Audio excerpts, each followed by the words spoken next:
Okay, so here is a quick description of how to do a blended transition between two images. This is sort of not really a morphing transition. It's simply a frame blending. So you have one frame and you have another frame and you want to go from one to the other. This works great with images like these when you have a lot of noise and they are somewhat similar. It will be a different story, and we'll take a look at something very different. Let's say a hand-drawn sketch of some sort, such as a smiley face going into a frowny, sad face.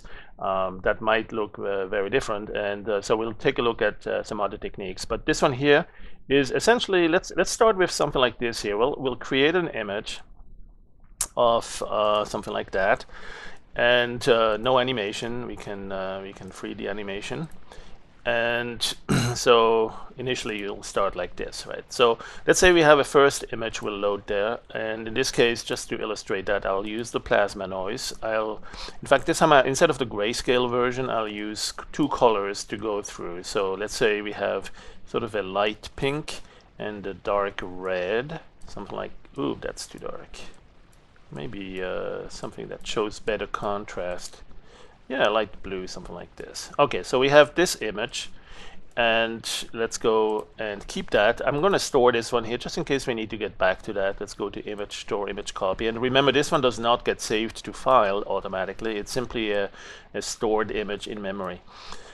But we can easily, if we mess this up, we can easily just click this and restore it. And there's other things you can do, like restore just certain parts of the image or restore it in a different way.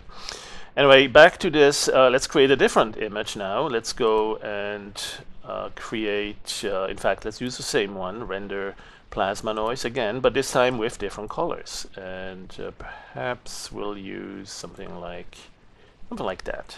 Ooh, that doesn't look too good. Okay, this is perhaps a little bit better. A little bit of green. Yeah.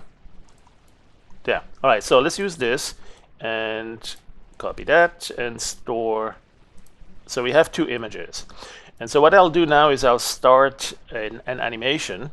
In fact, I'll start with this image as the first image, and I'll create an animation of 2 frames. So animation create, and we'll say let's just do 2 frames.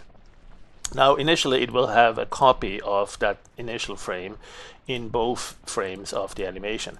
So what I'll do is I'll simply select the second one and I'll go click here to restore that. So now we have placed the first image in the first and the second image in the second frame.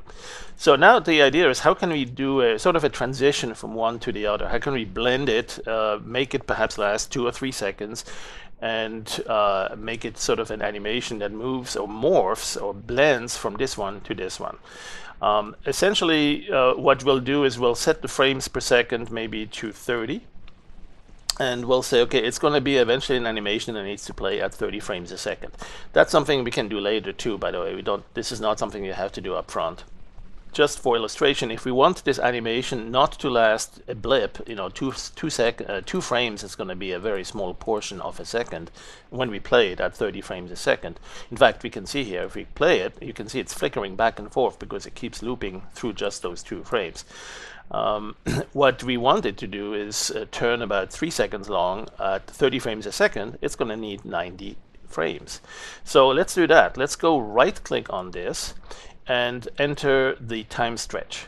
You can do that here, or you can do that from the animation menu under the frames. This is the frames menu. So that same menu that you see here, the frames menu, you can also right click on the animation toolbar to get to it directly. And frames, or rather here, time stretch is where you go with that first technique to do a time stretch to extend the amount of time that this will take, and therefore how many frames are needed to see it. And as we do that, you want to make sure that you have frame blending enabled. Now you could enter here directly how many frames you want. If you know exactly you need 90, do that so.